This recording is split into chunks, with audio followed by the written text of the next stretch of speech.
Three, two, one. Hey everybody, welcome to a quick shot on Martinis with Scott. Today we talk about goodwill. What is it? What is the difference between goodwill for accounting purposes and goodwill in business valuations and securities valuations? And why should you care? Or should you care at all? If you look up the definition of goodwill, which I did earlier today, what you're going to find is mostly a calculation rather than a definition. So what is it? What is this goodwill? I like to think of goodwill as the ability of a group of tangible assets to earn an above normal rate of return. So let's look at an example of that. You're a company, you're a small business, you've got accounts receivable of say $100,000. They're worth $100,000. That's the return that you can expect on those accounts receivable. You have inventory of say $100,000 at your cost, but you can mark that up because that's your business, and so call it $200,000 would be the value of that inventory, the rate of return that you can expect on it, or the return that you can expect on it. You have to do some other math to come up with the rate, but that's the return you can expect on your inventory. Say you have fixed assets being, equipment, car, maybe some real estate. Let's call it $200,000. These are just made up numbers, obviously. So you have 100 in AR, 200 inventory, 200 fixed assets. That's total assets of $500,000. Yet you have enough cash flow to justify a valuation on your business of $750,000. Someone comes along and says, "I will buy your business for 750 grand," even though your assets taken together are only worth $500,000. That's what goodwill is. It's the ability of everything put together to earn more than the individual assets might otherwise be worth. So in other words, there's a magic sauce in this business somewhere, and that's what's called goodwill. And the magic sauce could be their intangible assets. So they could be the employees, they could be a customer list, there could be patents, there could be IPs, it could be brand name. There's all sorts of intangibles that are not hard assets that could drive this valuation over and above the value of the hard assets. Quick little sidebar here. A lot of accountants and valuators will suggest to you that something like a customer list, for example, or a patent is not really goodwill because it's identifiable. And goodwill is intangible, A, and B, not identifiable. So goodwill is what's left after you've identified everything you can possibly identify. Semantics. Some people who are older like me think of all intangibles as a bucket of goodwill, some of which is identifiable within it. Don't get hung up on the semantics. Anything that is intangible can be thought of as that bucket of goodwill in my mind. Now let's talk about goodwill in some more depth here. Useful to think of goodwill in two different ways. One from an accounting perspective and one from a business valuation / securities perspective. Entirely different things, and they're just not related at all. And I find a lot of business managers, entrepreneurs are a little bit confused about that, which is why I want to do this topic today. All right, accounting. Goodwill for accounting is an intangible asset that arises for one reason and one reason only, and that is there was an acquisition. And so the buyer acquires an existing business, and on the consolidation merger of that acquisition, you create goodwill. And the goodwill technically that's the only way it happens, is on an acquisition. And the amount of the goodwill arises out of the purchase price equation. So you say, okay, well, I'm paying $750,000 for your business, to use my prior example. I'm going to allocate that $750,000 to the stuff that I'm buying. So I'm going to say I'm going to spend $100,000 on the receivables. We agreed. $200,000 on inventory. We agreed. $200,000 on fixed assets. We agreed. That's only $500,000, and I spent $750,000. Therefore, $250,000 is left over. That's goodwill for accounting purposes. And again, the purchase price allocation may in fact allocate something specifically to identifiable intangible assets like a customer list or a patent, and so it would put a number on that, and your goodwill would therefore be smaller. All right, so we talked about for accounting purposes. Okay, so that sets up, there's only the one way to set up goodwill on your balance sheet, and that's through this acquisition. And then both in US GAAP and IFRS, Goodwill's never amortized. It just stays there. Except every year when you do your annual statements, management's responsibility, which really turns into the auditor, does a valuation of your goodwill. And if they find that the value of your business is less than the goodwill that is sitting on your balance sheet, it no longer has anything to do with what you paid for the business, but if it's for the acquisition.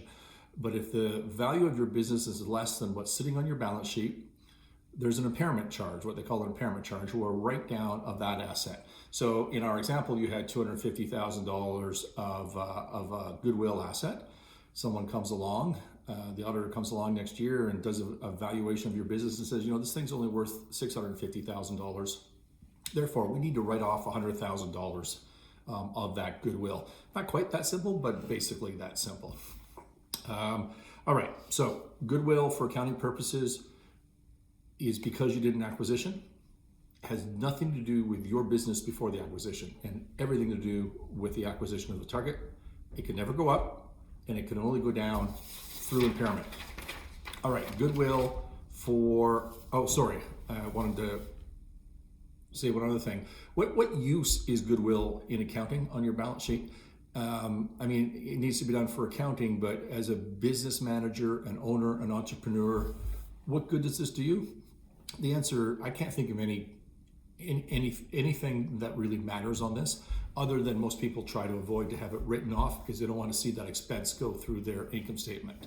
So as a summary on this one, for accounting purposes, goodwill relates to your acquisition, and every year you have to go through this valuation process or it might get written down, but it never goes up. Goodwill for business valuation, securities valuation is an entirely different animal. So similar to the purchase price equation in accounting, goodwill in a business valuation is the value of the business over and above the value of your tangible net assets.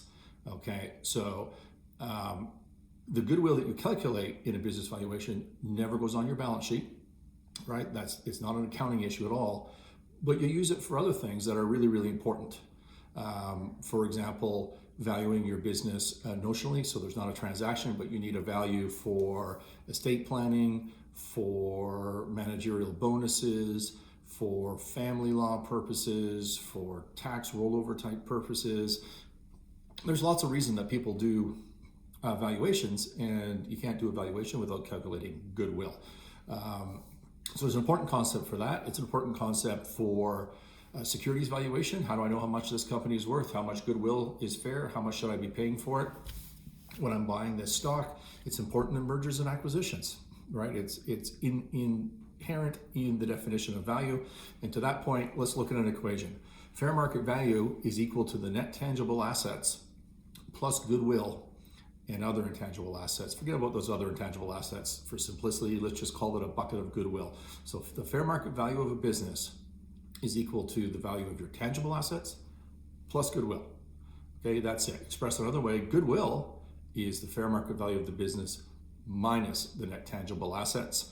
What is fair market value? Highest price available in an open and unrestricted market between informed, prudent parties acting at arm's length under no compulsion to act, expressed in money and money's worth. That was the definition that I'm impressed that I pulled off from my training in the 1980s and early 1990s. The definition, I think if you were an expert witness, you would define things a little bit differently, but the substance hasn't changed. That's basically what it is. It's a hypothetical transaction that isn't reflecting crazy market fluctuations day to day, okay? So the value of your business can be calculated through a notional valuation. And to do that, you would use any one of an earnings methodologies, a cash flow methodologies, like a EBITDA multiple. I think we've covered that before. We'll cover those in other martinis with Scots. So here's an important point. Unlike goodwill for accounting, which relates to your target, the goodwill determined in a valuation is the value of your business, or the business that you're valuing, which may not be your business, but it's a reflection of the business that is being valued as at the date that it's being valued. So if you're doing your own valuation of your own business for estate planning purposes, for example, it has nothing to do with the goodwill that may be on your balance sheet. okay? It's a valuation of your business, not a target in a transaction. And by the way, if there was a transaction, if you did buy a business, say last year, and you rolled that business in, then the goodwill that you're calculating today includes both businesses plus the synergies that came out of that acquisition, like reduced overheads and whatever other synergies go along with that. Because value is always perspective in nature. It's always looking forward, and therefore is the cash generated from the combined entity that exists as at the valuation date. Unlike accounting goodwill, which we decided can never go up, it can only stay the same or go down through an impairment charge, the goodwill calculated in a valuation changes every day, right? Again, because value is day specific and company specific, and tomorrow the value of that company may change based on different prospects, different risks, which is what drives cash flows. So should you care about all this? There's the difference between goodwill and accounting and goodwill and valuation. And I think you should. Goodwill includes brand value, at least in my definition of it. And the value of other intangible assets besides goodwill, by the way, is calculated exactly the same. I mean, how do you calculate brand if not calculating goodwill? It's the exact same thing. So goodwill, including brand, is part of the value of your business. You're starting a business and you create value. You're creating a goodwill. So let me give you an example. I looked up two companies this morning when I was thinking about doing this show. I looked up Apple, which to me would be a high brand value, low tangible asset business. I don't know what Apple does. I've never looked. Oh, I know what they do because I have their products, but I've never looked at their balance sheet. I don't know what they have for fixed assets, but I'm thinking it's not a lot. And I looked up General Motors, which has a number of brands, probably not as strong as Apple, but still pretty good brands, and probably a lot of assets, hard assets, right? Because they're a manufacturer. Whereas I suspect Apple outsources a lot of their manufacturing. Again, I don't know that for a fact, but that's what I'm guessing. So what did I found? I found that Apple this morning was trading at 15.7 times its tangible book value. So the shares were worth 15.7 times their tangible book value. Again, value is a function of your tangible assets plus your goodwill. So putting this in, expressing this as a multiple, gives you 15.7 times for Apple. And at the same time, GM was trading at 1.3 times its tangible book value. 1.3 versus 15.7. That's a lot of goodwill for Apple, and it's a lot less goodwill for General Motors. By the way, when you're training to be a business valuator, which I did, and you're looking, this again is information from the 1990s. It's a long time ago, and I think things have changed because there's a lot more businesses without hard assets, right? Obviously, in the high growth space. But when you were doing valuations back then, you did all your work for weeks on end, and you came up with a number. And then what you did was you compared that to your hard assets, to your tangible assets. And if you came up higher than 1.5, your boss was going to have a concern. Okay, so you've always had that as a limiting factor. What are those hard assets? And so here we are, GM's at 1.3, which makes perfect sense to me. Apple's at 15.7, which just tells me they've got high growth expectations. They have a super powerful brand generating lots of money off not very many assets, right? That's what that means. Another important thing to know about goodwill in valuation and M&A is that companies with less assets are much riskier.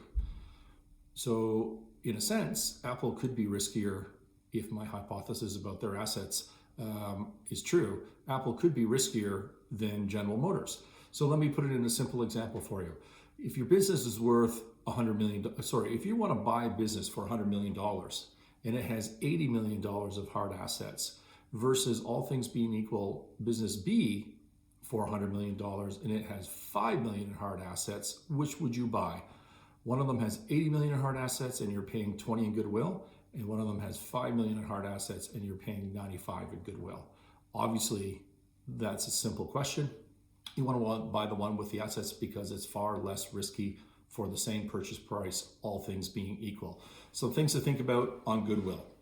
I want to talk just quickly about personal goodwill before we cut it off here. Personal goodwill is a concept in valuation and in mergers and acquisitions.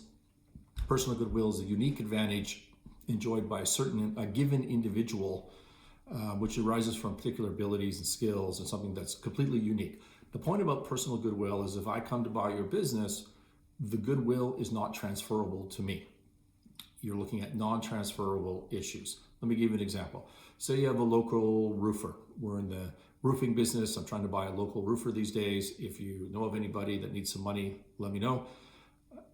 So say you're a local roofer, you're an older guy, you know the neighborhood, everybody's your friend, and you get all their business. Now you want to sell their business. Are those clients transferable? If yes, no problem. If not, that's personal goodwill. It's non-transferable goodwill. When the business loses your expertise, can it carry on? Can somebody else with some expertise step in? They don't know those roofs, they don't know the history, all those sorts of things. So the answer may be yes, it's solvable, but at a price. And what you find with personal goodwill is you get a deduction to your value, 10%, 20%, 40%, whatever the number is, right? So you come up with fair market value, assuming it's all transferable, that goodwill. And then you say, wait a minute, we're losing this fellow, he's on a 1-year contract, and you try to come up with some discount to the purchase price for personal goodwill. So there's some explanations as to what goodwill is, why it's completely different in accounting than it is in business and securities valuations, some applications as to why you should at least care. And my hope from this is that if you better understand the term, you will therefore be better set to win at business, which after all is the entire point of this show, is to help you win at business. Please subscribe to the Martinis with Scott channel on YouTube and Apple Podcasts and Spotify. And I'll be back. We'll see you tomorrow or the day after.